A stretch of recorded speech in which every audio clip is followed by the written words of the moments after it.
inside another dimension, face battling barbarians and evil magic on a quest for adventure in a maze of monsters. Once you get into it, you'll never be the same. Hero Quest. Now with 2 new adventure packs, the legend grows. Hi, welcome back to Not Your Mother's Hobbies. Today we've got maybe a very iconic figure, Mentor. Never had a figure before, at least not until I think they had like a classic one in the Mage expansion pack. Regardless, here we have Mentor. Look at this sick dude. Look at him, he's so great. We do have a really challenging part though with these runes, but we're just going to do our best here and try it out. Alright, so first things first, we're going to tackle those runes. I know a lot of people have trouble with the runes, or it might look like a challenging, how do you do this, and what's going on? It's a recess thing. I don't have any real answers for that. I'm not the best painter, I'm not Angel Heraldez. Like, I'm a normal guy. Most of us are just normal guys, or guys, gals, circles, squares. All you got to do is put that color in the recess. We're just going to load it up inside that recess, and we're going to come back with another paint. This one is Mephiston Red, and you're just going to try to avoid those crevices. So step 1, load up those little cracks and crevices. Load up those runes with your gold. Step 2, get your smallest brush and avoid it.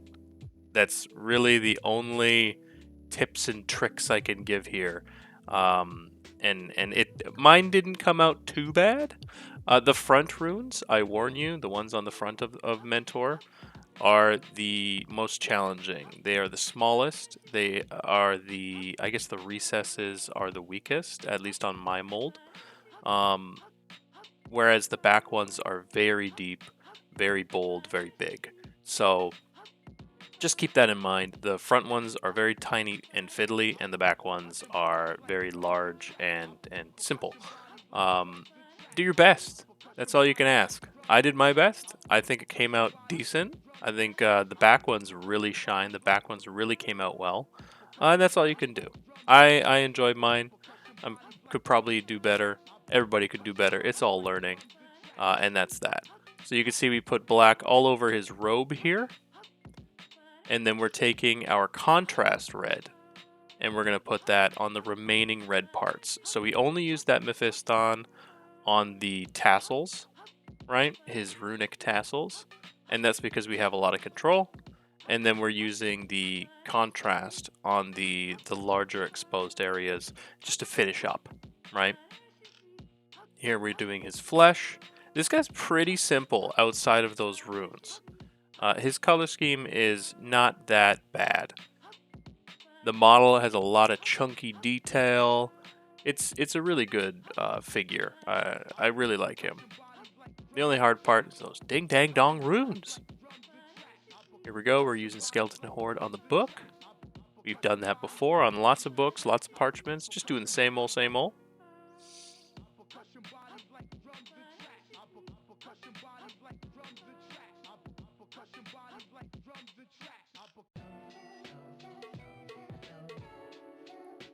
Snakebite leather on the bottom of the book. You could do any color you want. Really, it doesn't matter too much. I chose snakebite leather because I wanted something that didn't really draw the eye. I didn't have any ideas for like a colored book or whatnot that would go well. Apothecary white for that big old white beard.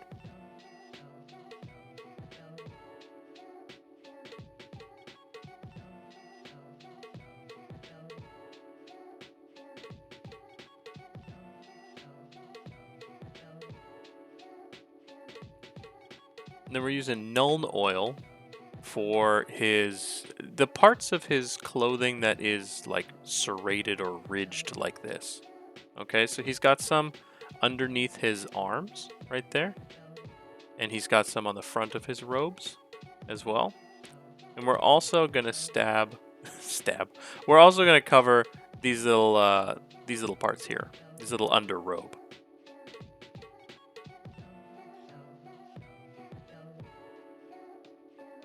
Alright, he's all finished up. We're just gonna go back on top now. We got Evil Sun Scarlet for our first highlight, our kind of only highlight. We're doing the usual. You know I like that craft paint white look on the red. We're doing that again. So we're gonna hit it up with this one to sort of clean up any mistakes on our contrast, as well as really add a layer of brighter red. It's gonna do both. So just hit that up. Coming in with our crappy dollar store white. And we're going to do that quick dry brush over the red just to make it pop. And actually, speaking of whites, my buddy, he got me a Pro Acryl Titanium White. So we got a new white here, baby. It's not going to be in this video, but it will be in future videos. I'm going to start using that. So anytime I got to do some actual white painting, we're going to try that out. We'll do a little live review. I quote unquote live. We'll do a little review in action, see how it works, see how well I like it. Also, got a purple baby, got a contrast purple finally. Thanks to my boy Jamie, appreciate you.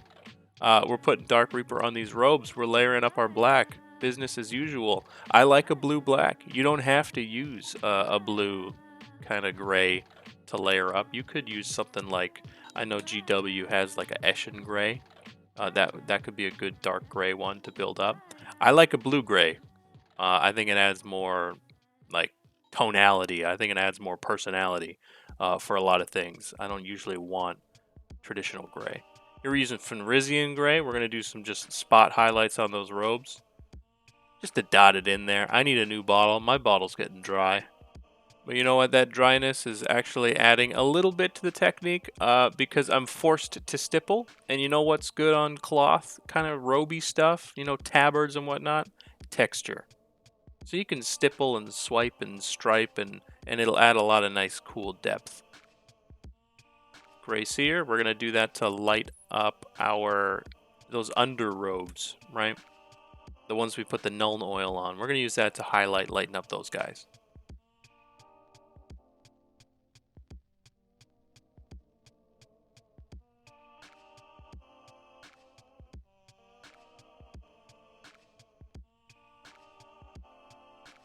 You want to be careful here. I went ham. I just went hard.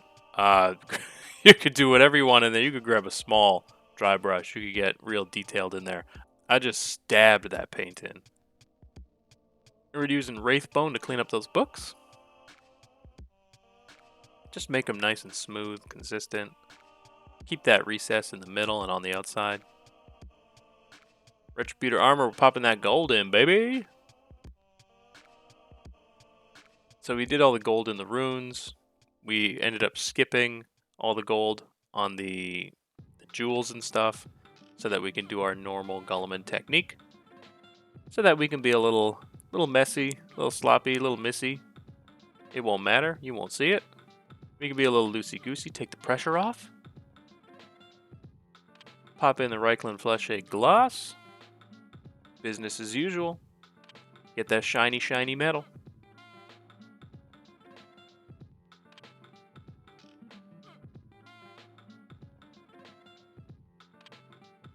Now we're doing flesh highlights, right? Now, remember, you've seen me do this quite a bit. I don't think I've really even mentioned it, though. If you did a Zenithal and you've got, you know, the under of his hand right here is so dark, dark, dark, dark black, don't be afraid to go over it. Don't be afraid to build up the color. And that's what I did. I wanted to see a little more of his hand. I built up that color. That Zenithal, if your paint is thin enough, you're still going to see it. You're still going to be able to layer it up, layer it up, layer it up, and still have that transition. It's going to help you. So just go around and do your usual first layer highlight. We're going to bump back with that Kislev. We're going to bump back with that palette. You know what we're going to do. Boom, there it is, Kislev. Go back around, get them next highlights.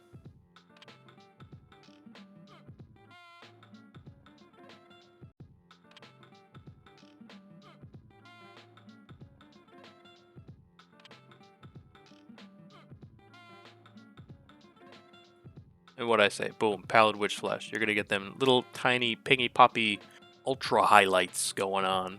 The shiny one. Give him that really glossy skin. You're not going to look oily, okay? He's not going to look oily, trust me. It doesn't work that way. But you're going to really be able to see the details.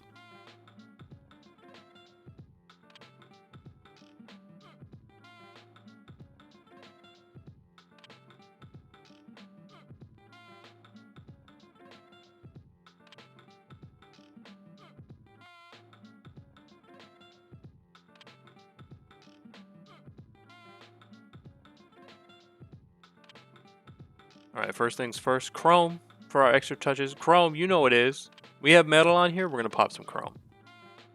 We're just going to put that, all the little pingies, all the little blingies, all the little shiny bits. We're going to hit them up with that chrome.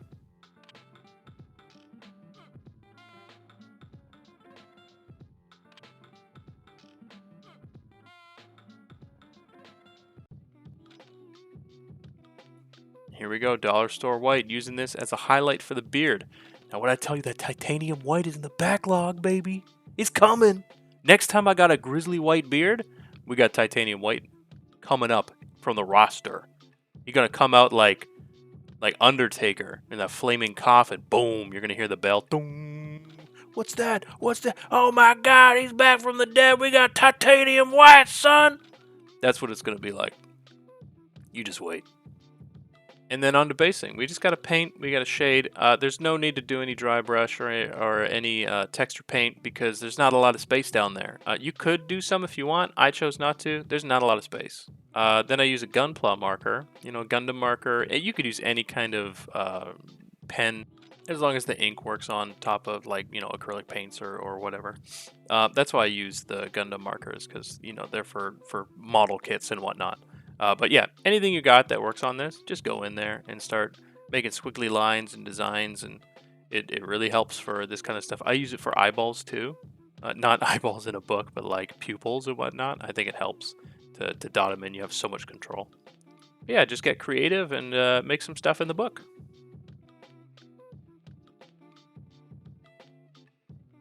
And here you have it, Mentor.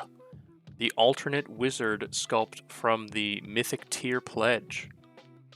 Looking pretty cool. It's got the same stats. Surprising, not surprising. But here we have our finished Mentor figure.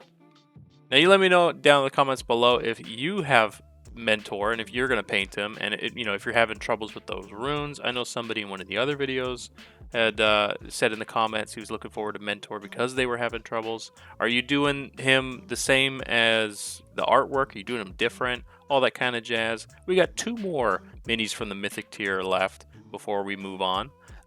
Coming up in the pipeline, we've got some extra videos. I got a subscriber video coming up, as well as a video on some miniatures I got from Japan with my wife and all kinds of other stuff coming up as extras. So look forward to that. Look forward to the next Hero Quest.